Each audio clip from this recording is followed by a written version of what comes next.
বোঝার মতো এমন কোন বান্ধব লাস্ট বেশিক্ষণ রাখা আমার আপন নাই রে কেহ আমার আপন তুমি মালিক সাই আমার আপন নাই রে কেহ আমার আপন তুমি মালিক সাই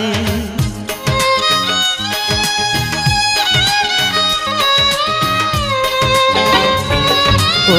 বন্ধু রে কথা